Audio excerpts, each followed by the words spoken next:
जो भी कोई व्यक्ति ऐसे तीर्थों में जाता है जहाँ माँ भगवती गंगा बहती है, स्नान की तो बहुत बड़ी बात हो गई है। स्नान यदि कर लिया है तो अश्वमेधस्य यज्ञस्य, यदि उस व्यक्ति को यह सौभाग्य मिल गया है, उसने गंगा में डुबकी लगा ली, स्नान कर लिया है, अश्वमेधस्य यज्ञस्य फलम प्राप्नोति मानव। भगवान व्यास ने लिखा है उस स्त्री पुरुष को तत्काल अश्वमेध यज्ञ करने का फल प्राप्त हो जाता है। गंगा स्नान की इतनी बड़ी महिमा है। एवं भूतम न जानन्ति मोक्ष अपेक्षणिका नरा। मोक्ष किस किस से होता है? भगवान व्यास कहते हैं बहुत सी चीजें हैं, लेकिन उसमें माँ गंगा के स्नान की जो महिमा है वो बहुत विशेष है। सूर्ये दृष्टे तो यत् स्नानम गंगा तो यनत समम। सूर्य भगवान के उदित होने से पहले यदि किसी ने गंगा का स्नान कर लिया है, लिखा है कि तत् स्नानम पंचम प्रोक्तः दिव्य पांडव सत्तमम। धर्मराज युधिष्ठिर को यह कथा सुनाई गई है। उस व्यक्ति को तत्काल 5 यज्ञ करने का फल तत्काल प्राप्त हो जाता है। सूर्य उदित होने से पहले के स्नान की बहुत बड़ी महिमा है। सूर्य बाद में निकला है और स्नान पहले हो गया है, तो जो 5 यज्ञों की बात कही गई है उन्हें वह 5 यज्ञ करने का तत्काल फल प्राप्त हो जाता है। 5 यज्ञ में एक ब्रह्म यज्ञ है, बड़ा अद्भुत है, एक देव यज्ञ है, भूत यज्ञ है, अतिथि यज्ञ है उसमें। तो ये पुण्य उन लोगों को प्राप्त हो जाता है जो, कितना सुंदर लिखा है, वर्णन किया गया, सूर्य दृष्टि तो यत् स्नानम। सूर्य दिखाई दे उससे पहले स्नान। स्नान की वैसे महिमा तब ही है जब सूर्य निकलने से पहले नहा लिया जाए, स्नान कर लिया जाए, तो गंगा ताप प्रताप और संताप को बिल्कुल समाप्त कर देती है। तत्र तीर्थे तो योगत्वा स्नानम कुर्यान नरेश्वर। आप कितने बड़भागी, ऋषिकेश आपके पास है, हरिद्वार आपके पास। हम लोग तरसते रहते हैं, इतना टाइम नहीं मिलता कि साल में एक आध बार हरिद्वार ऋषिकेश आने का सौभाग्य मिल जाए। आप कितने बड़भागी हैं, आज कितने भाग्यशाली हैं। अभी रास्ते में हम और आचार्य जी और भी मेरी गाड़ी में जो बच्चे थे वो कहते हैं, रास्ते में ही हम चर्चा कर रहे थे कि हरिद्वार जैसा तीर्थ कोई बिना पुण्यों के थोड़ी मिल जाएगा। हम बोल रहे थे यहाँ भी एक आश्रम बना हुआ होता तो लोग आते, उनको रहने को जगह मिलती, वो गंगा नहाते, गंगा स्नान करते। तो हमने कहा ये तो सब चीज़ पुण्यों का प्रभाव है भैया, इतने पुण्य नहीं है तो माँ गंगा अपने चरणों में जगह दे देती। लेकिन यह मुझे लगता है कि जब मैं बूढ़ा हो जाऊंगा तब गंगा जी का सानिध्य जरूर प्राप्त होगा। बिल्कुल। बचपन में यमुना, जवानी में माँ नर्मदा। नर्मदा की बहुत भारी महिमा है, बहुत ज़्यादा विशेष। नर्मदायाम महापुण्यम भृगु तीर्थ समीपतः। माँ गंगा ने भृगु तीर्थ में आकर के नर्मदा के किनारे माँ गंगा ने तप किया था। तो इतना अच्छा वर्णन किया है, बचपन में यमुना का सानिध्य मिल जाए। हम लोगों को बचपन में यमुना का सानिध्य मिला है। वृंदावन में तो यमुना यमदूतन तारते है, माँ यमुना का किनारा मिला है। आप में से जो भी जन वृंदावन, आप वृंदावन आए होंगे, आश्रम कौन कितने जन आए हैं? मेरी एक दीदी वो वहाँ अभी मुझे श्री द्वारका जी में थी, आप ही तो थे द्वारका में, तो आप अकेले थे और आप बड़े चिंतित हो रहे थे कि मेरी ट्रेन रात को है। आश्रम से कोई छोड़ने गया था कि नहीं? मैंने बोल तो दिया था। आप कैसे पहुँचे आश्रम तक? हाँ आपको ही बोल रहा हूँ दीदी, आप ही तो थे। आप नहीं थे, ये थी दे दीदी। तो आप नहीं है ये इधर गौ माता की चुनरी। आश्रम गए थे, कोई गया था छोड़ने? क्या व्यवस्था बनी? अच्छा अच्छा, कोई दिक्कत तो नहीं हुई थी? चलो बैठिए। तो वृंदावन आश्रम यमुना के किनारे है। बचपन में यमुना, जवानी में नर्मदा। माँ नर्मदा का सानिध्य साथ। तो आश्रम ने एक गौशाला माँ नर्मदा के किनारे बनाई है। कभी आपको मौका सौभाग्य मिले, कैसे भी वैसे मैं उसके ऊपर काम कर रहा हूँ कि भक्तों को बहुत जल्दी एक माँ नर्मदा की परिक्रमा लगवाई जाए, क्योंकि ऐसी नदियों में एक माँ नर्मदा है जिसकी प्रदक्षिणा की जाती है, जिसकी परिक्रमा की जाती है। पापी लोग नदियों में स्नान तो ऐसा वर्णन है, अपराधियों के अपराध तो नदी को लगते ही है। तो माँ गंगा बैसाख शुक्ल पक्ष सप्तमी को नर्मदा नहाने के लिए जाती है, ऐसा बताते हैं। फिर माँ अति से पवित्र पावन हो जाती है। तो माँ नर्मदा की इतनी बड़ी महिमा, युवा अवस्था में माँ नर्मदा का सानिध्य मिल जाए और वृद्धा अवस्था में माँ गंगा का सानिध्य मिल जाए।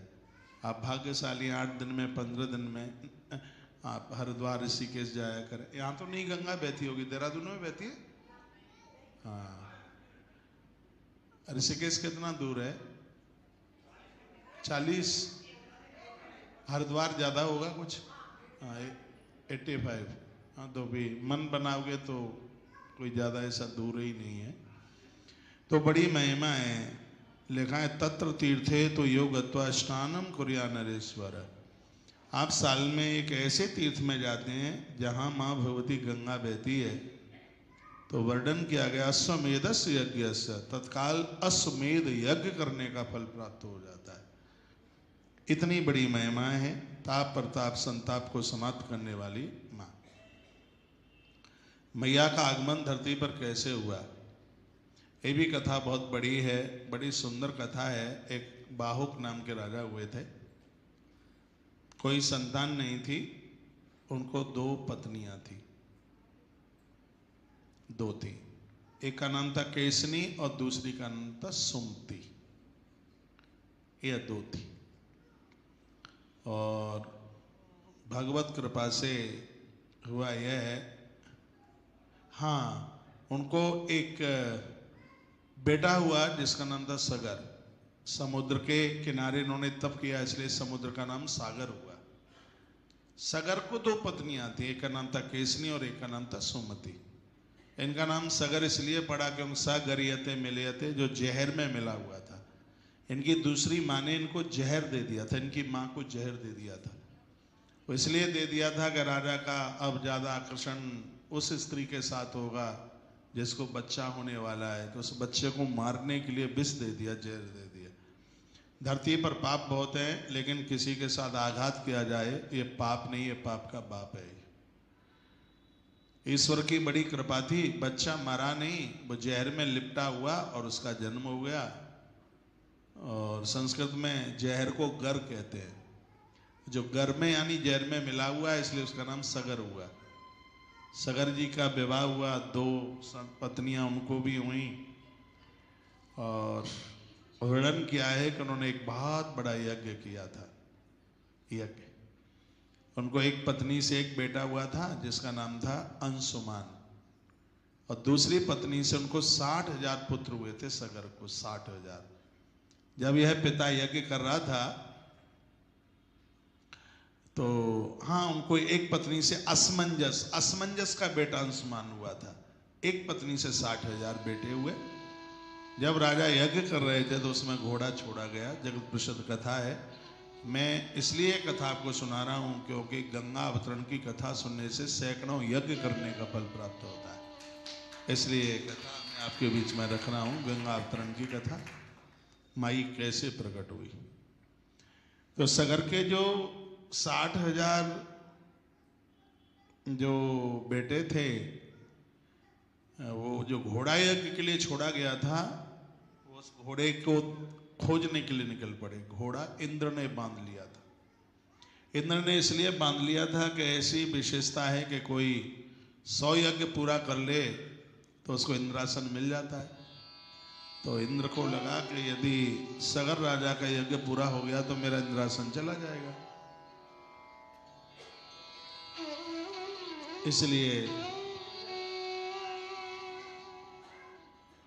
इसलिए वो घोड़ा बांध लिया गया।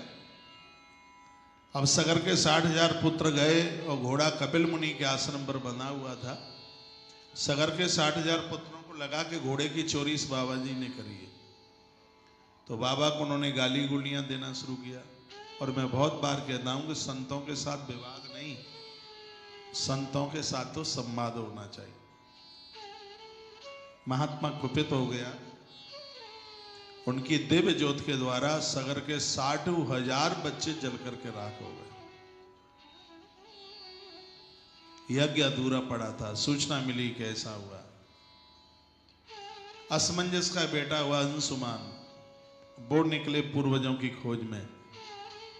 कपिल भगवान से मुलाकात हो गई, दर्शन हो गया। कहा गुरुजी घोड़ा कैसे आया, मेरे पुरखे कहाँ हैं?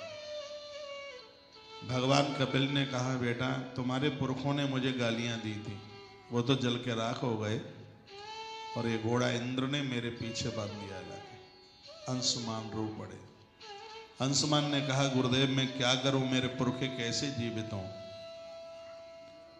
तो महात्मा कपिल ने कहा इसका एक ही उपाय है, कैसे भी मां भगवती गंगा धरती पर आ जाए तो तुम्हारे पुरखे जिंदे हो सकते हैं।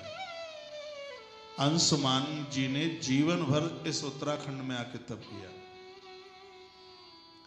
लेकिन गंगा नयन काम्य आया, गंगा जी प्रकट नहीं हुई। यहां तक कि अंशुमान का शरीर छूट गया। अंशुमान के बेटे हुए थे दिलीप। दिलीप को कोई संतान नहीं थी। दिलीप जी ने भी जीवन भर तपस्या करी मां गंगा को लाने के लिए, लेकिन मां गंगा नहीं आई। दिलीप को कोई औलाद नहीं थी, तो उन्होंने अपने गुरुदेव की गैया की सेवा करी, जिस गैया का नाम था नंदिनी। गाय की सेवा से तो सब कुछ मिल जाता है। इस बसुधा की ऐसी कोई भी चीज नहीं है जो गौ माता की सेवा से ना मिले। गाय को पशु नहीं, गाय को मां मान लें, हर साधना में सिद्धि हो जाएगी। गैया के खुरमे से, पांव में से एक चीज निकलती है जिसका नाम है गोरोचन। गौ माता के पांव से निकलती है वो। गोरोचन के द्वारा कोई भी मंत्र भोजपत्र पर लिख करके कलावे से बांधकर सामने रखकर यज्ञ में आहुति डालने से 1 महीने में सिद्धि हो जाती है। गोरोचन का इतना बड़ा प्रभाव है। और गोरोचन गौ माता के चरण खुरों से ही प्रकट होता है। गौ माता यदि किसी को अपनी जीभ से चाट ले, उसे सांपों का, बिच्छू का जहर नहीं चढ़ सकता, क्यों गौ माता की जिह्वा के ऊपर बाष्पी नाग रहता है। एक एक देवता गौ मां में विराजित है। धरती के वह लोग बड़े बड़भागी हैं, बहुत भाग्यशाली हैं, जिनके हृदय में गौ माता को स्थान है। आज देश में बहुत संत हैं, अच्छे अच्छे वक्ता लोग हैं, कथावाचक लोग हैं। यह मन में विचार कर लें कि हमें गाय को बचाना है। ज्यादा नहीं, जितने भी धर्मवेत्ता लोग हैं, एक एक गैया अपने यहाँ रख लें। एक एक गैया से गैया बच जाएगी, लेकिन हो नहीं रहा है ऐसा। जिनके पास जमीन है, खेत खलिहान है, देसी गाय रखो।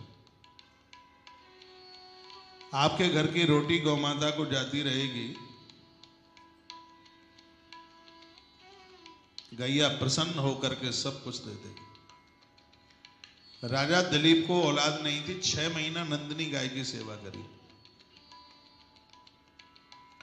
और उस गौ माता की ऐसी कृपा हुई, राजा दिलीप को एक बेटा हुआ। गुरुदेव वशिष्ठ ने उसका नाम भगीरथ रखा। भागीरथ नाम रखा, भगीरथ। बड़ा अनुभवी राजा था, बहुत तपस्वी था। इसको जब पता लगा कि मेरे पुरखे कपिल महात्मा की अग्नि कोप के द्वारा वो जल गए, तो इन्होंने इसी उत्तराखंड में आके, जहां जिस स्थान को आज गंगोत्री के नाम से जानते हैं, इस मृत्यु लोक में मां गंगा ने सबसे पहले यदि कोई धरती को स्पर्श किया, गंगोत्री है, गौमुख से उतर के आई गंगोत्री। आप तो बिल्कुल उत्तराखंड के मुंह पे बैठे हैं, मुझसे ज्यादा तो जानकारी आपको है। आप बड़े बड़भागी, आप देवभूमि में हैं। गंगोत्री से लेकर गंगा जी गंगा सागर तक बहती है और जनहित जन कल्याण मां गंगा कर रही है। और यह तब भगीरथ ने किया और मां गंगा इतनी प्रसन्न हो गई। आज गंगा मैया अंबर आकाश में प्रकट हो गई और कहा, बेटा बरम ब्रोही, वरदान मांग, तुझे क्या चाहिए। भगीरथ रो पड़े, उनकी आंख में आंसू आ गए। कहा, मां, मेरे पुरखे, मेरे पूर्वज एक महापुरुष की कोपाग्नि के द्वारा जल के राख हो गए हैं। हे मां, आप कृपा कर दें, उन्हें जीवन मिल जाए, उन्हें जिंदगी मिल जाए। मां कृपा कर दीजिए।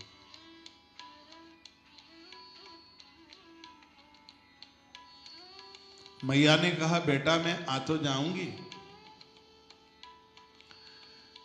लेकिन मेरे बेग को कौन धारण करेगा। यदि मेरे बेग को कोई धारण नहीं कर पाया तो मैं धरती फाड़ कर रसातल के लिए चली जाऊंगी। भगीरथ ने कहा, गुरुजी को पूछ के आता हूं। मां रुकिए, गंगा भक्ति है, भक्ति को कैसे धारण किया जाता है ये तो कोई गुरु ही बता सकता है। ये कोई संत, ये कोई महापुरुष ही बता पाएगा। ये उनको ही पता है कि भक्ति को कैसे धारण किया जाता है। भगवान कपिल के पास चल करके आए भगीरथ, और भगीरथ ने कहा, हे गुरुदेव, गंगा मैया ने दर्शन तो दे दिया है, लेकिन वह कहती है कि मेरे बेग को कौन धारण करेगा। तो उन्होंने कह दिया, गंगा को धारण कर सकते हैं महादेव, उनकी तपस्या करो, वो प्रसन्न हो जाएंगे। भगीरथ ने पूछा, कितना समय लगेगा। मुझे हजारों वर्ष तप करते हुए हो गई, तब तो मां ने दर्शन दिया है, अब महादेव को प्रकट करने के लिए कितना समय लगेगा। वो कहते हैं, देवताओं में शीघ्र ही प्रसन्न होने वाले कोई देव है तो महादेव हैं। आसुतोष तुम अवडरदानी, आसुतोष तुम अवडरदानी, आरति हरहु दीन जन जानी। आसुतोष तुम अवडरदानी, आरति हरहु दीन जन जानी। आसुतोष तुम अवडरदानी, आरति हरहु दीन जन जानी।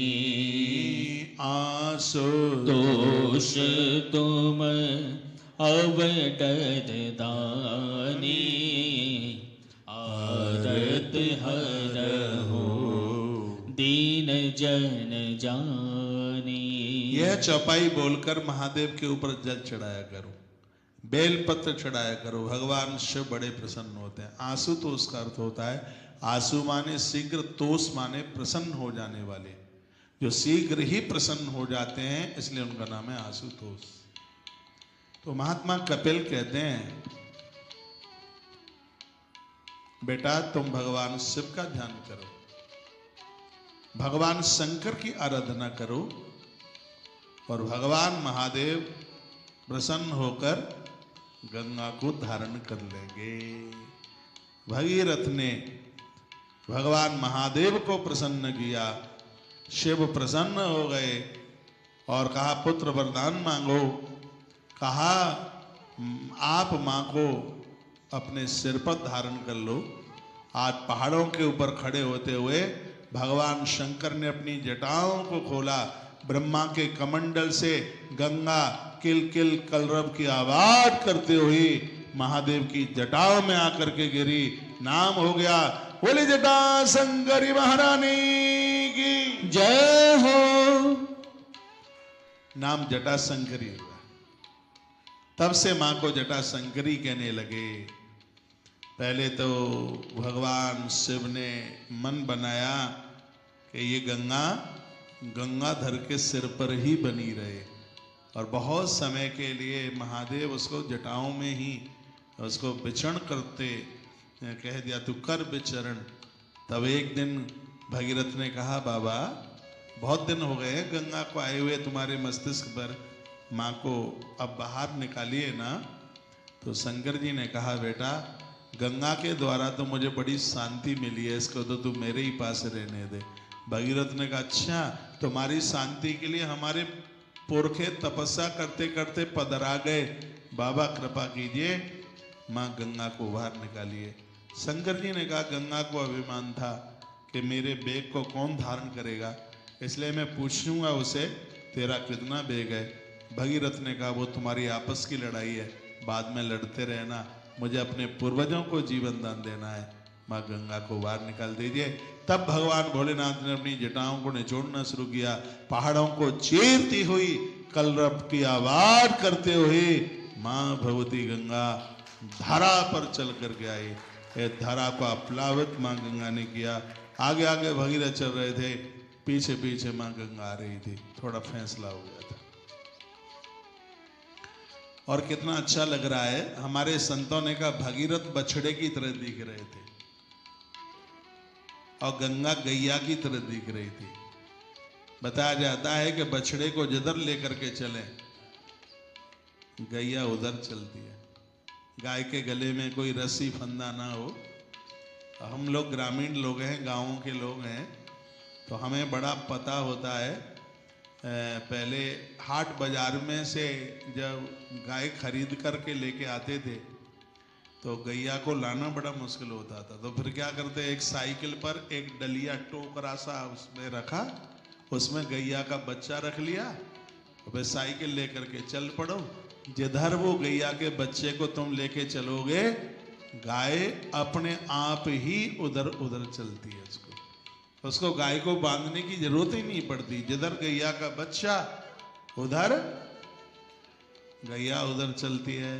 तो गंगा मैया का बच्चा भगीरथ जिधर जिधर चल रहा था, गंगा मैया वैसे ही पीछे पीछे चल करके आ रही थी। तो आगे थे भगीरथ, पीछे थी मां गंगा। रास्ते में एक प्यासा महात्मा बैठा हुआ था, बहुत लंबे समय से उसको पानी नहीं मिला पीने के लिए, तपस्या में था। लाखों वर्ष बाद उसकी समाधि खुली और उस माता और उस महापुरुष ने आंख खोली तो प्यास लगी। अनुष्ठान के बाद प्यास लगती है, अनुष्ठान पूरा होने के बाद भूख भी लगती है। अनुष्ठान जैसे आप नवरात्रा का व्रत जब करते हैं तो जैसे ही नवमी आई और कन्या पूजन हुआ नहीं कि तुम्हारे पेट ने कुछ खाने को मांगा नहीं, भूख लगती है। तो बाबा का 1 लाख वर्ष का अनुष्ठान पूरा हुआ था। उन्हें तो बड़ी भूख लगी थी, उन्हें कुछ खाने को चाहिए था, उन्हें पीने को चाहिए था, तो और कुछ तो मिला नहीं। आवाज कड़कड़ के आवाज करते हुए गंगा माई आ रही थी और बाबा ने ऐसे चुल्लू लगाया। चुल्लू जानते हैं, ओक, ऐसे यूं करके बड़ा आनंद आता है ऐसे पानी पी के। दोनों हाथों से ऐसे एक हाथ से पानी पी के होठ गीले हो जाते हैं। जो लोटे में पानी भर के, गिलास का भी पानी उतना प्रभाव भी नहीं है पीने के लिए जितना लोटे से पानी पिया जाए, वो भी होठों पर लगा के, तो होठ लाल हो जाते हैं। तो वो तो अंजलि भर करके महात्मा जी पूरी गंगा पी गए। वो भगीरथ ने पीछे मुड़ करके देखा कि पीछे तो गंगा माई है ही नहीं। आवाज कम है, थोड़ा बढ़ाएगा सचिन, कहां से बढ़ेगा?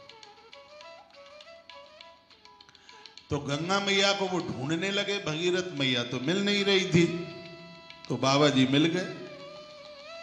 महात्मा का नाम था जहेनु। कथा बड़ी पवित्र है। मेरे सामने ग्रंथ रखा है, स्कंद पुराण है, और इसमें माँ गंगा के अवतरण की बड़ी अद्भुत कथा है। स्कंद पुराण है मेरे सामने। अब ग्रंथ में इसलिए रख लेता हूं कि आपको लगे कि सगरी बातें प्रमाणित हो रही है। तो महात्मा जयहेनु को पूछा भगीरथ ने, गुरुजी आपने मेरी माँ गंगा को देखा है क्या?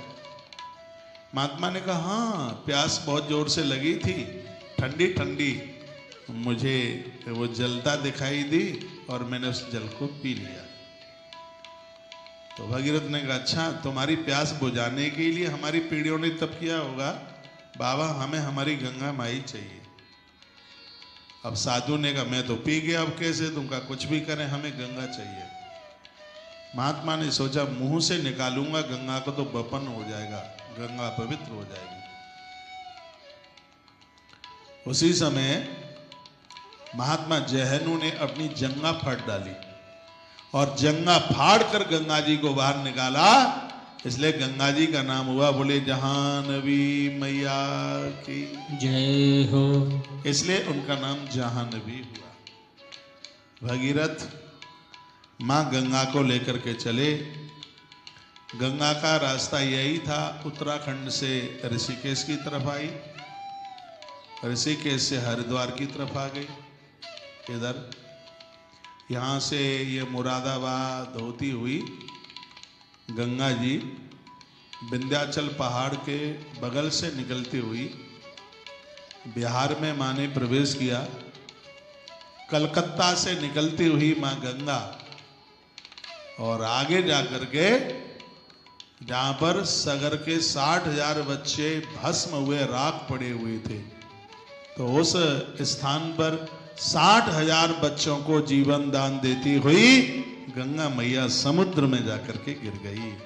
और जहां गंगा सागर में मिली है, आज उस स्थान को गंगा सागर के नाम से जानते हैं।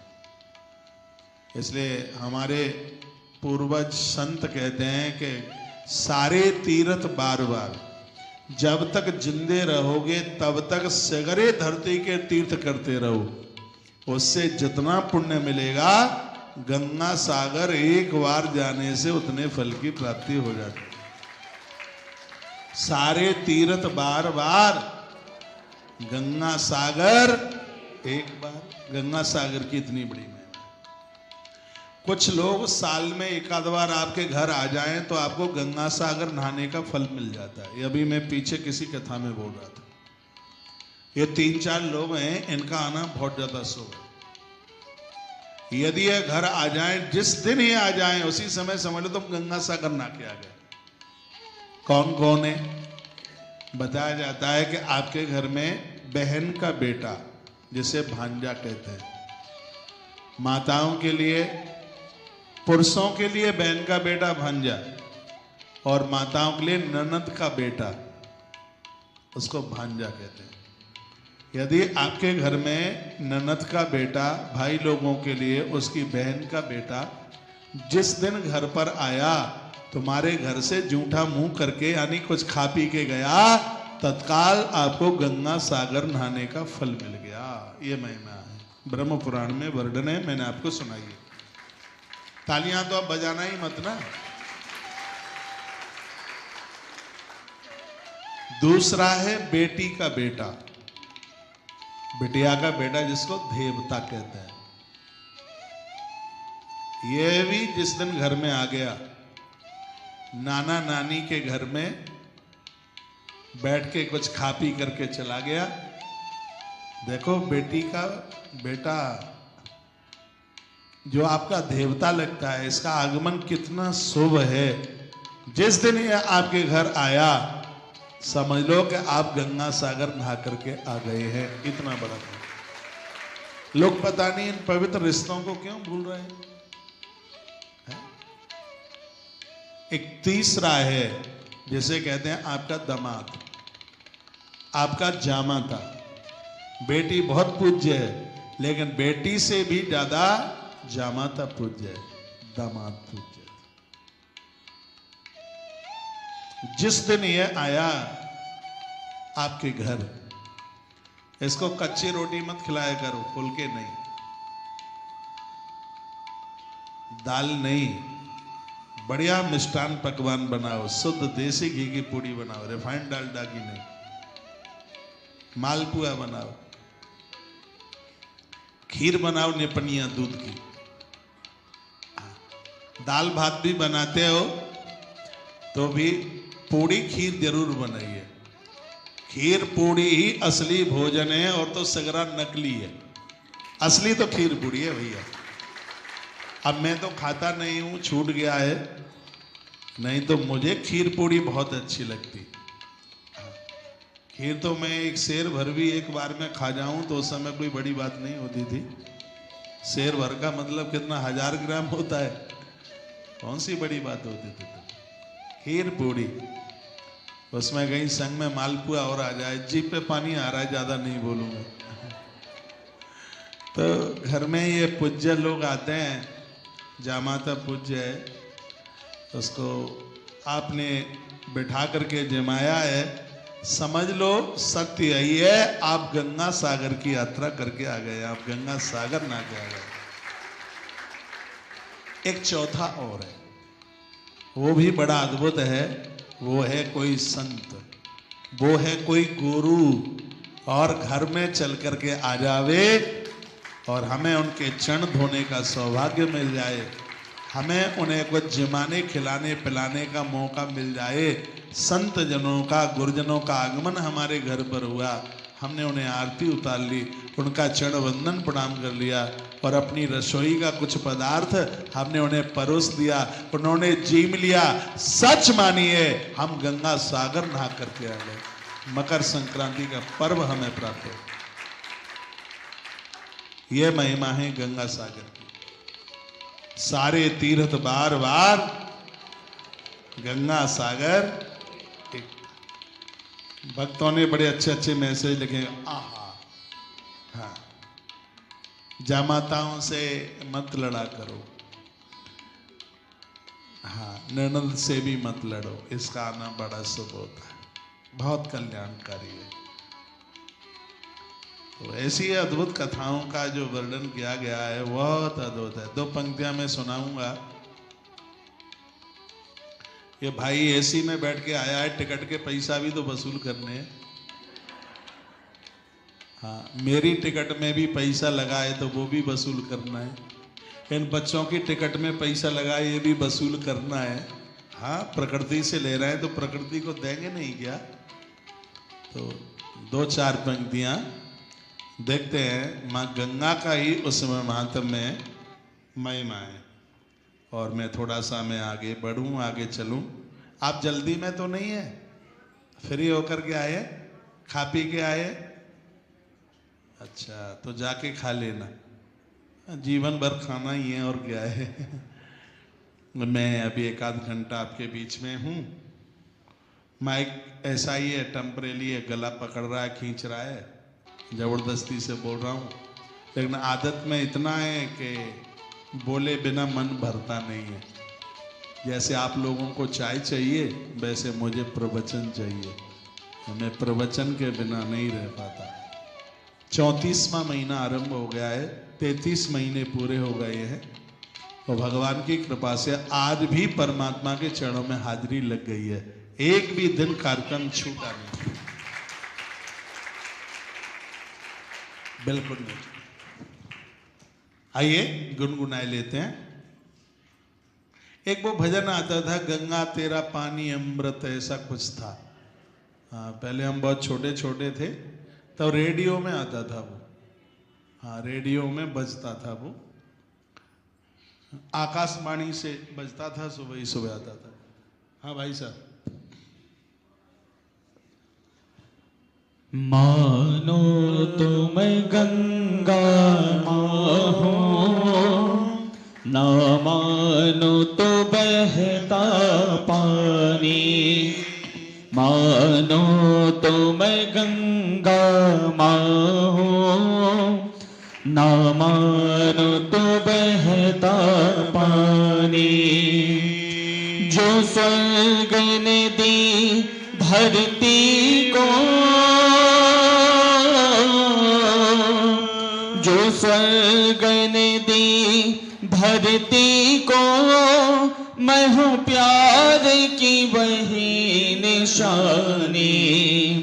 मानो तुम गंगा माँ हो, ना मानो तो बहता पानी। युग युग से मैं बहती आई, नील गगन के नीचे। सदियों से ये मेरी धारा, प्यार की धरती सींचे। मेरी लहर लहर पे लिखी है,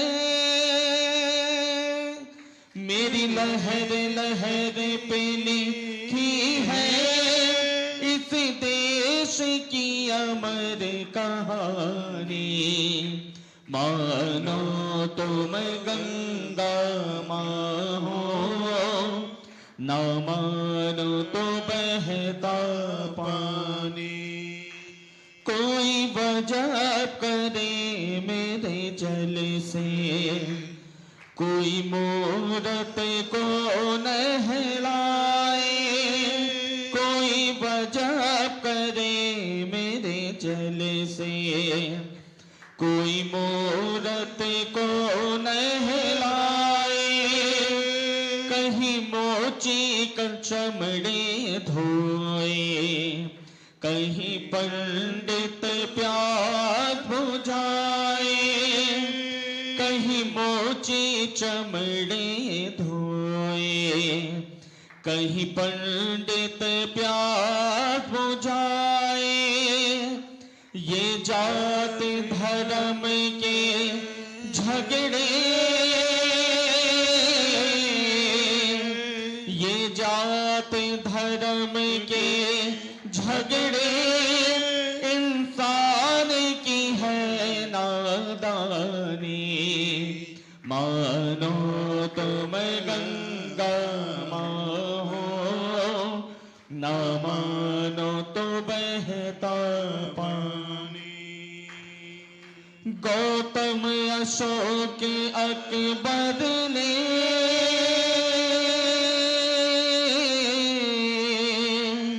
गौतम अशोक अकबर ने यहाँ प्यार के फूल खिलाए। तुलसी गालिब मीरा ने यहाँ ज्ञान के दीप जलाए।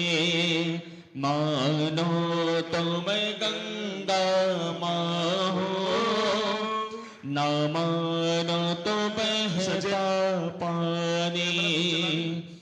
जो स्वर्ग ने दी धरती को, मैं हूँ प्यार की वही निशानी। मानो तुम गंगा माँ हो, ना मानो तो बहता पानी।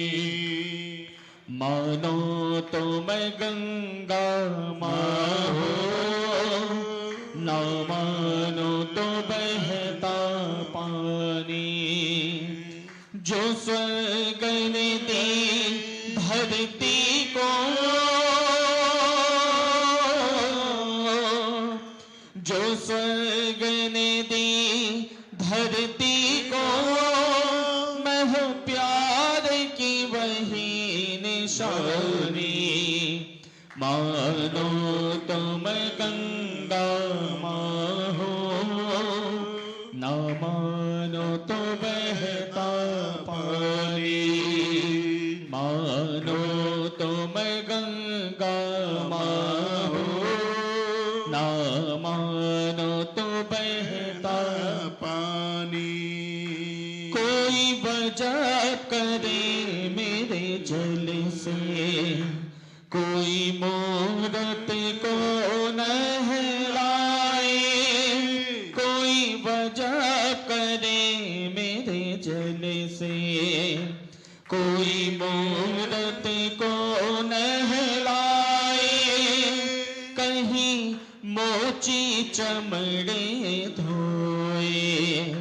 कहीं पंडित प्यास बुझाए, कहीं मोची चमड़े धोए। कहीं पंडित शंख बजाए, कहीं मोची चमड़े धोए। कहीं पंडित शंख बजाए। ये जात धर्म के झगड़े, ये जात धर्म के झगड़े, इंसान की है नादानी। मानो तुम गंगा माँ हो, ना मानो तो बहता पानी। मानो तुम गंगा माँ हो, ना मानो तो बहता पानी। बोलिए गंगा मैया की जय हो। आइए, आप गंगा माँ का महात्म्य आप सुन रहे हैं। तत्र तीर्थे तो ये गत्वा स्नानं कुर्यान नरेश्वरः। कहा जो तीर्थों में जाते हैं और गंगा जी में स्नान करते हैं तो अश्वमेधस्य यज्ञ स फलम प्राप्नोति मानव, उनको अश्वमेध यज्ञ करने का तत्काल फल प्राप्त हो जाता है। गंगा नहाने की एक विधि है। गंगा स्नान करने के लिए जाएं तो देह पर उसकी बालू लपेटिए। माताएं पूरे वस्त्र पहन करके डुबकी लगाएं, स्नान करें। माताओं के लिए पूरा वस्त्र। वैसे तो ये भी बोला गया कि घर से जब आप जाते हैं तो स्नान करके जाइए, उसके बाद उसमें गोता लगाइए, उसके बाद उसमें डुबकी लगाइए, सूर्य भगवान को अर्घ्य दीजिए, अपने पितरों के लिए जलांजलि दीजिए। गरुड़ पुराण में लिखा है उसमें स्त्री और पुरुष दोनों दे सकते हैं। कितना अद्भुत वर्णन किया है कि घुटने से ऊपर जल हो तो नारी जलाशयों में प्रवेश करने की अधिकारी नहीं है। हाँ, ये भी तो वर्णन किया गया है कि स्नान तब पूरा माना जाता है जब डुबकी लगा करके पानी चोटी के ऊपर निकल जाता है। वहीं बैठ करके डुबकी लगा करके पानी सिर के ऊपर से निकल जाता है। कितना सुंदर वर्णन है कि नारी के लिए कुछ दिन ऐसे भी हैं जिस समय केस नहीं धोए जाते, सिर नहीं धोया जाता, लेकिन नदियों का एक ऐसा स्नान है, कौन सा भी दिन हो जिसमें नारी को संपूर्ण रूप से डुबकी लगाने का अधिकार है। स्नान तभी पूरा माना जाता है जब सिर के ऊपर पानी निकल जाए। कुछ ऐसी अद्भुत बातें हैं। गंगा गंगेत ब्रूयातम, हजारों हजारों कोस दूर से भी माँ गंगा का नाम ले लिया जाए तो दिन भर के संपूर्ण पापों को माँ गंगा काट देती है, समाप्त कर देती है। जिस समय आप स्नान कर रहे हैं, माँ गंगा का नेत्र बंद करके आह्वान कीजिए, और जब आप नहाते हैं कुछ भी नहीं आता तो हर हर गंगे, हर हर गंगे, हर हर गंगे, हर हर गंगे बोल करके आप स्नान करते हैं तो घर पर भी स्नान करते हुए आपको गंगा स्नान का फल प्राप्त हो जाता है।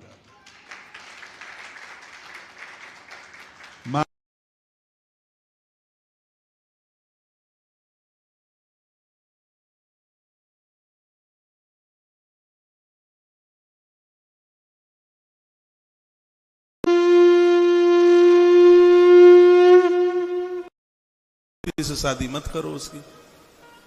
हाँ, और महात्मा बनने के लिए जा रहा है तो उसको रोको मत। बन रहा है तो ठीक है ना, और जबरदस्ती से उसकी शादी करा दोगे और वो छोड़ छाड़ के चला गया तो फिर आप क्या करेंगे? फिर आप 100 साल तक जिस समय वो हवन में बैठता है, यज्ञ में बैठता है, उसका नाम है समावर्तन जगह पड़ती है, उसको कहते हैं आचार्य जी उस समय हवन कराते होते हैं और उससे संकल्प लेते हैं और वो अपने हृदय से बोलता है भरूच। मां नर्मदा के किनारे पर गंगा जी ने तप किया,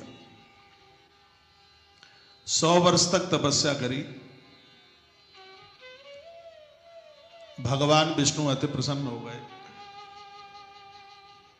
प्रकट हुए और भगवान विष्णु ने कहा तपसा वतुष्टो हम मत पादाम्बुज संभवे।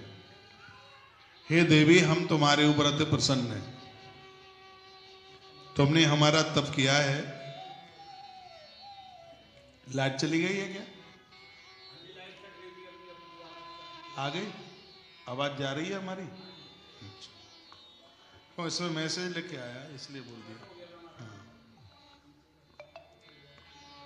तो भगवान मां गंगा को बोले, देवी हमसे मांग लो तुम्हें क्या चाहिए। तो गंगा जी कहने लगी कि त्वदपाद कमलाद वृष्टा गंगा सहचरा विभो यद्रक्षयात लोकेशिन बंधमाना देवहु कसो। वो मैया कहने लगे हे भगवान, हे विभु, मैं आपकी सहचरी हूँ, मैं आपके ही चरण कमल से निकलकर इस धरती पर चल के आई हूँ और मैं भ्रमण कर रही हूँ। हे भगवान, अपराधी लोग मेरे अंदर स्नान आकर के करते हैं तो अपराध तो मुझ पर भी लदता है। भगवान, मुझे कुछ ऐसी ताकत दे दीजिए, शक्ति दे दीजिए जिसमें जीव जगत का कल्याण हो रहा हो। उस समय भगवान ने एक बड़ी अद्भुत बात बोली है। उन्होंने कहा, वैष्णवीवित मामत्पाजना सर्वप्लतो मयि ये वही ब्रह्मणो लोके ये च वही गुरुत्व। कहते हैं कि धरती पर कितना भी बड़े से बड़ा पाप है, हे देवी, तुझमें डुबकी लगाने से वो खत्म हो जाएगा। गंगा जी ने कहा कि मेरे अंदर नहाने से कौन कौन से पाप जल जाएंगे। तोताराम जी जा रहे हैं आप? अच्छा अच्छा, ठीक है। कौन कौन से पाप जल जाएंगे? देखो, गंगा नहाने से कौन कौन से पाप खत्म हो जाते हैं। ये ठीक से सुन लीजिएगा। वर्णने त्यागिना पितृमातृभ्याम ये च स्वर्ण हरा नरा। जीवन का बहुत बड़ा पाप है जिसने माता पिता को त्याग दिया। जो माता पिता को अपने पास नहीं रखते वो तो त्यागना ही है, और क्या है। ये बहुत बड़ा अपराध है, बहुत बड़ा पाप है माता पिता को अपने आप से दूर कर देना। स्वयं भगवान नारायण कहते हैं, त्यागिना पितृमातृभ्याम। जिसने माता पिता को अपने आप से ठुकरा दिया, हे गंगा, तेरे अंदर डुबकी लगाने से वो भी पवित्र हो जाएंगे जिन्होंने माता पिता को अपने आप से दूर कर दिया। तो अब इसका अर्थ तो ये हो गया कि खूब माता पिता का अपमान करो, घर से बाहर निकाल दो, ऋषिकेश जाके गंगा जी नहा लो तो मुक्त तो हो ही जाएंगे। इसका तो अर्थ यही निकल रहा है। लेकिन इसमें बड़ी सुंदर सी बात कही है, अनजान में यह अपराध हुआ है तो उसके लिए प्रायश्चित गंगा जी की डुबकी है। उसमें आप गंगा जी आप नहा लें तो इस अपराध से प्रायश्चित हो जाता है। बोलो भक्त वत्सल भगवान की जय हो। श्री हनुमंत बलवंत महाराज की जय हो। आगे की बात कहते हैं भगवान, ये च स्वर्ण हरा नरा। मैं आप सबको निवेदन करना चाहूंगा, सोने की चोरी बहुत बड़ा पाप है, बहुत ज्यादा। शिव महापुराण में इसका वर्णन है। भूल करके भी किसी का स्वर्ण न चुराए, और स्वर्ण में भी नारी का सोना चुराना वो तो बहुत ही ज्यादा अपराध है। भगवान कहते हैं, हे गंगा, इतना बड़ा पाप है स्वर्ण की चोरी करना। स्वर्ण हरा नरा, यदि किसी ने सोने की भी चोरी की है तो हे गंगे, तेरे अंदर नहाने से, डुबकी लगाने से उनका भी उद्धार हो जाएगा। जो सोने के आभूषण बनाते हैं वो तो ज्यादा ही चोरी करते हैं। आप में तो नहीं बैठे हैं कोई ऐसे जिनका ज्वेलरी का काम हो, खूब तांवा वावा और पता नहीं क्या क्या मिला मुलू करके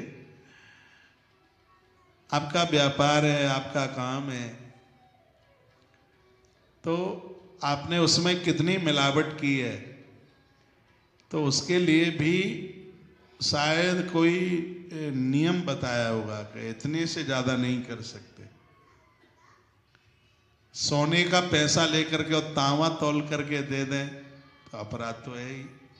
मुझे कोई बता रहा था, बुरा ना मानना यदि कोई बैठे हो, ज्वेलरी वालों से माँ भी अपने कुंडल बनवाए तो बेटा बिना कमाए मानेगा नहीं। माँ तो है ही है लेकिन व्यापार भी तो पहले। हाँ। तो भगवान कहते हैं स्वर्ण हरा नरा, जिसने सोना चुराया। चाहे स्त्री हो चाहे पुरुष, उसे अपराध लगता है। कभी कभी घरों में बहुत चोरी हो जाती है और फिर ये देखो मनसते नहीं है, बिल्कुल बक करते नहीं है, देवरानी जेठानी का, जेठानी देवरानी का। आजकल तो सास माताएं बहुओं का ले लेती हैं, खैर आप में तो ऐसी नहीं होंगी। हाँ, वो ऐसी घटनाएं हमारे पास आती रहती हैं। बहू ने कहा महाराज जी, गुरु जी, ऐसे डोगरी ने मेरी अंगूठी उठा ली, मैं उतार कर रख के गई नहाने के लिए। आप नहीं है कोई ऐसे, आप ये सोचें आपके लिए बोल रहा हूँ, आप नहीं है। तो उसने मेरी अंगूठी उठा ली। मैंने कहा तुम्हें कैसे बताया? कहा सगुनिया ने बताई है कि तेरी सास ने। मैंने कहा सगुनियों के तो काम यही होते हैं, लड़ाई कराना, झगड़ा कराना। लेकिन जब बात खुली निकली तो अंगूठी बूढ़ी माता के पास ही निकली थी। लेकिन उसने चोरी नहीं करी, चोरी नहीं की। वो बोलती है कि घर में काम वाली आई थी, उसकी निगाहें थी उसके ऊपर, तो वो उठा लेती तो थोड़ी देर के लिए मैंने इसको सीधा करने के लिए उसको छिपा के रखा कि आगे से गलती ना करे। हमारी वृद्ध माताएं कोई चोरी थोड़ी ही करेंगी। बहू तो उनकी है, बहू के पास जो भी कुछ है वो उसका अपना है। मैं एक बार फिर निवेदन करना चाहूँगा, हमारे धर्म में जो 10 सूत्र है उसमें एक अस्तेय भी है।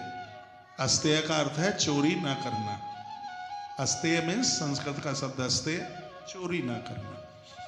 तो इस ग्रंथ में भगवान कहते हैं, और गंगा जी को कहा ये च स्वर्ण हरा नरा, यदि किसी व्यक्ति ने सोने की भी चोरी की है, गंगा स्नान करने से वो भी मुक्त हो जाता है, उसका भी तारण हो जाता है। अब मेरे पास टाइम नहीं है, ये पंक्तियां पढ़ते पढ़ते मुझे ऐसा लग रहा है कि मैं दौड़कर ऋषिकेश या हरिद्वार पहुंच जाऊं।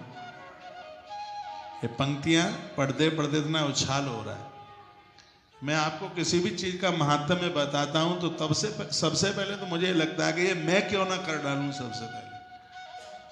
अब मुझे आज एक शादी अटेंड करनी है शाम 7 बजे, 10 मिनट ही रुकूंगा बस। रुड़की कितना दूर है यहाँ से? है 1.5 घंटा। मेरे वृंदावन के रास्ते में मिलेगा कि अलग से रास्ता मिलेगा? रास्ता हाँ, 10 मिनट लगाऊंगा वहां।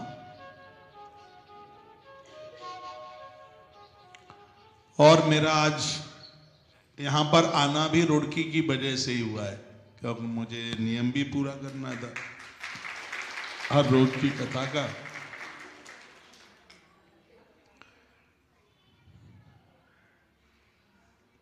ज्यादा आग्रह था, वैसे मुझे शादी शुदियों में जाने को टाइम मिलता नहीं है। अब मैं रुड़की जा रहा हूं तो आप भी तैयार ना हो जाएं कि अपने बच्चों की शादी में बुलाने के लिए।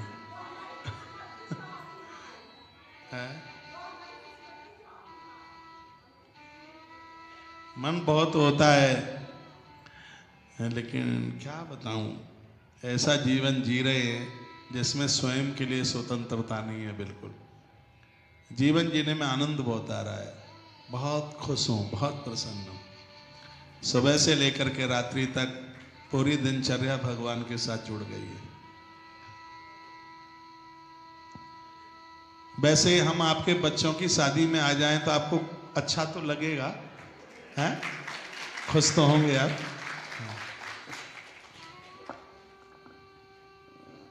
भगवान करे आप में से किसी के बच्चों की शादी हो, मैं ही कथा कर रहा हूं तो आज कर रहा हूं तो आ जाऊंगा हाल ही। त्यागिनः पितृमातृभ्याम ये च स्वर्ण हरा नरा, जिसने माता पिता को त्यागा, सोने की चोरी करी। भगवान विष्णु कहते हैं, गंगे ये अपराधी भी तेरे अंदर डुबकी लगाने से तर जाएंगे। फिर कहा गोधना ये मनुजा लोके तथा ये प्राण हिंसका, जिससे गौ अपराध हो गया है। गैया को गलत लोगों के हाथ बेच देना ये भी अपराध है। गाय का गलत जगह गोदान कर देना यह भी अपराध है। इसलिए मैं इतनी बार कहता हूं, जहां भी कहीं आप गोदान करते हैं पहले उस जगह को देखो। स्थान देखो, गायों की सेवा है कि नहीं। बेटी गलत जगह दे दो तो बेटी की देह में जितने रोम हैं उतने वर्षों तक कष्ट माता पिता को भोगना पड़ता है। गौ माता भी गलत जगह यदि गोदान कर दिया गया तो गौ माता की देह में जितने रोम हैं उतने वर्षों तक कष्ट भोगना पड़ता है। क्योंकि गोदान से बड़ा दान कौन सा है? बैतरणी से पार कर देती है। याद रखना, जहां रह करके गैया जितनी खुशी मनाएगी आपके पुरखे उतना ही नृत्य कर रहे होंगे। गाय बैतरणी से पार कर देती है। और ये सब नकली बातें नहीं है। इन्हीं बातों को पढ़ करके आज तुलसी तपोवन गौशाला में जो गौ सेवा होती है बहुत अद्भुत है, मन भर जाता है देख करके। कभी आप आए या कभी आप देखिए, देखें वहां का नजारा। गैया की लड़ाई भरी हुई रहती है, गुड़ चोकर चाकर। हमारे यहाँ गैया रस्सी नहीं तोड़ती है, इसलिए क्योंकि वो भूखी नहीं रहती, इसलिए हर समय पानी चोकर उनकी पूरी व्यवस्था। इतना बड़ा लिम्पी का रोग एक गाय खत्म नहीं हुई गौशाला में, तो रोग अंदर घुस ही नहीं पाया। बहुत बड़ी बात है। तो ये हजारों हजारों गायों में, और ये ऐसी व्यवस्था जहां ट्रक के ट्रक दलिया चोकर रोज लगता है। 500 क्विंटल से ज्यादा गुड़ खरीदा था, पूरा हो गया, गौ माता के पेट में चला गया सब। गैया तंदुरुस्त है, हृष्ट पुष्ट है। और ऐसी जगह पर, और भी ऐसी जगह हो भगवान की कृपा से, ऐसी जगह पर आपने अपने पूर्वजों के लिए गोदान कर दिया है। गौ माता की देह में जितने रोम होंगे उतने वर्षों तक तुम्हारे पुरखे भगवान के धाम में आनंद मनाएंगे। तो गोधना, गाय का कोई अपराध हुआ है किसी प्रकार का, गोधना यह मनुजा, किसी मनुष्य से, स्त्री पुरुष से गैया का अपराध हो गया है। मान लिया जाए रास्ते में जा रहे हैं, गाड़ी के सामने गैया आई, एक्सीडेंट में खत्म हो गई, अनजान में हो गई है, पता था नहीं। और ऐसी बहुत घटनाएं घट जाती हैं। ड्राइवर है, ट्रक का ड्राइवर है, ये तो बहुत गैया मारते, चलो उनसे भी अपराध में हो जाता है, पता नहीं लग पाता रात में। और ये वर्षा के टाइम पर बहुत होता है ऐसा, क्योंकि गैया सूखे में बैठना चाहती है, खेत गीले होते हैं तो वो सड़क पर आके बैठ जाती है। और ड्राइवर लोग कुछ तो पीने वाले, हाँ, कुछ अनभिज्ञ अनजान, उन्हें पता नहीं था कि आगे कोई जीव जानवर हो सकता है। और ऐसी बहुत हत्याएं हो जाती हैं, अनजान में हो जाती हैं। तो भगवान कहते हैं, हे देवी गंगा, तेरे अंदर डुबकी लगाने से इतना बड़ा अपराध भी व्यक्ति का मुक्त हो जाएगा, वो अपराध से वो मुक्त हो जाएगा। ये गंगा स्नान की महिमा है, ये गंगा नहाने का परिणाम है। तथा ये प्राण हिंसका, यदि किसी ने जीवों को मारकर अपने पेट को भरा है, मांसाहारी जीव जिसने मारे, अपराध किया, वो भी अपनी गलती का एहसास करता हुआ, हे गंगा माई तेरे अंदर डुबकी लगा ले तो मांसाहारी भी कल्याण को प्राप्त हो जाएगा। वो दीदी आप चलने लगी तो मैं भी अब आरती कराऊं। घर जा रहे हैं? अच्छा, लेने जा रहे हैं। आ जाना, इंतजार करूंगा।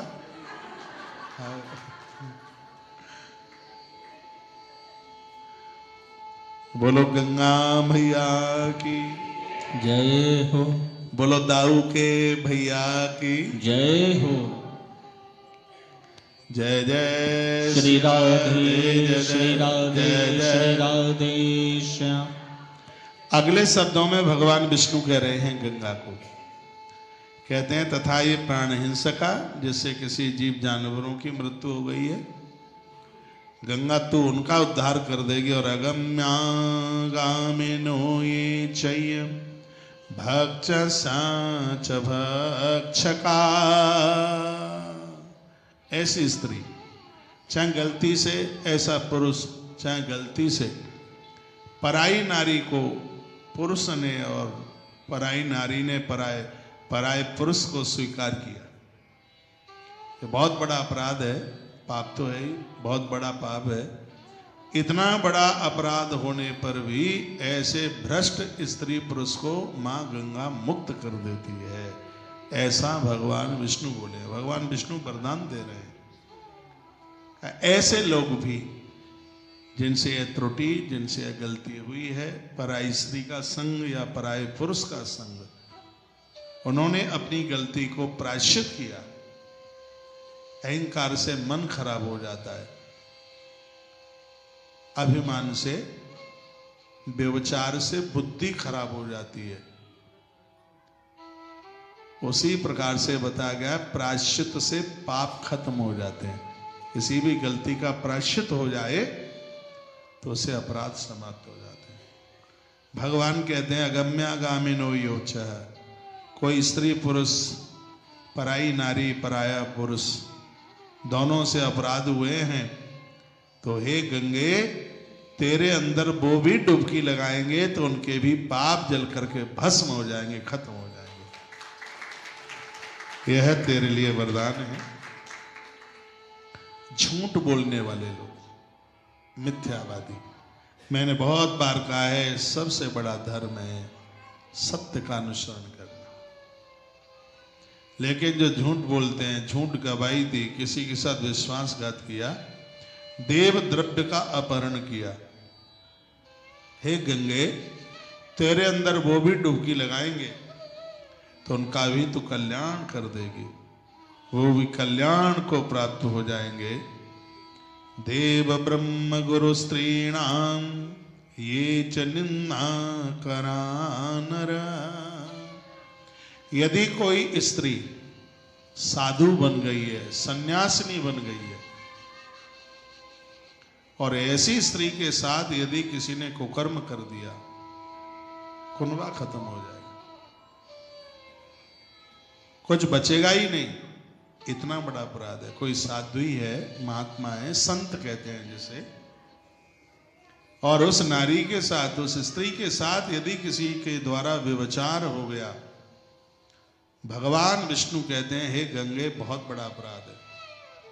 इतना बड़ा अपराध करने वाला भी तेरे अंदर आकर के डुबकी लगा लेता है तो उसका भी तू कल्याण करने वाली होगी, ऐसा वर्णन किया। लेकिन ये सब अनजान के अपराध हैं। अब ये जानबूझ करके पाप करेंगे। हमने तो देहरादून में कौशिक महाराज के मुंह से सुन ही लिया है, पाप करो और गंगा जी ना लो, कुछ नहीं होगा, भरोसे में ना रहना। तो देखो खूब स्रोत आ रहे हैं, आओ आओ जल्दी आ जाओ। वो दीदी ले आई ना 3-4 श्रोता, तो अभी खड़े हो। श्रोता आते हैं तो मुझे बड़ा अच्छा लगता है। आप यहाँ दुकानदार लोग भी बैठे होंगे, आपकी दुकान पर ग्राहक आते हैं तो आप भी बड़े मुस्कुराते हैं, आपको बड़ा अच्छा लगता है। एक बार के लिए हमें पानी मत दो पीने को, दूध मत दो, सुनिए दीदी, लेकिन कथा में बैठने को श्रोता दे दो, आनंद आ जाता है।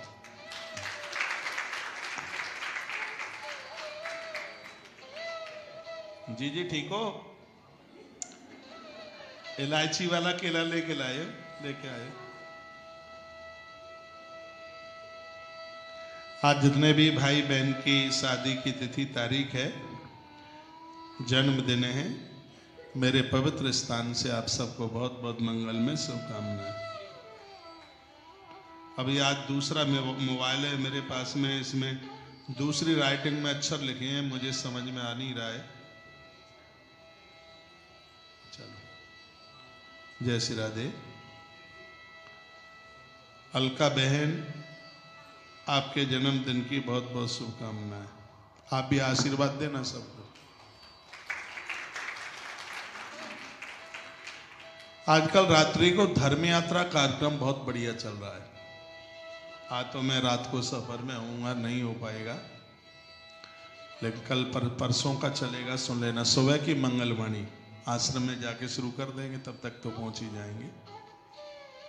इन कार्यक्रमों से आप जरूर जुड़े रहिएगा और ये कथाएं हमें आनंद कर रही हैं, बहुत आनंद दे रही हैं। जो मैं बातें आपको निवेदन कर रहा हूँ ये हमारे धर्म को ताकत देने वाली है। कितनी अच्छी बात कही है, नाभि के नीचे के जो वस्त्र हैं कभी भी किसी भी सरता में मत धोइए। स्नान करके उसको बैग में थैले में डाल के लाओ, घर ला करके धोइए। देव सरताओं में थूकिए मत, वहां गंदगी नहीं करें किसी भी प्रकार की, ध्यान रखें इस बात का। मां गंगा हमारा तारण करती है, हमारा कल्याण करती है। वर्णन किया है कि जो स्त्री की निंदा करते हैं वो बहुत बड़े पापी है। तो मेरी बहनों की जितनी भी सास मां बैठी हैं वो सुन लें, लिखा है ना इसमें वर्णन है, गलत है तो मेरी बात काट के बताओ। फिर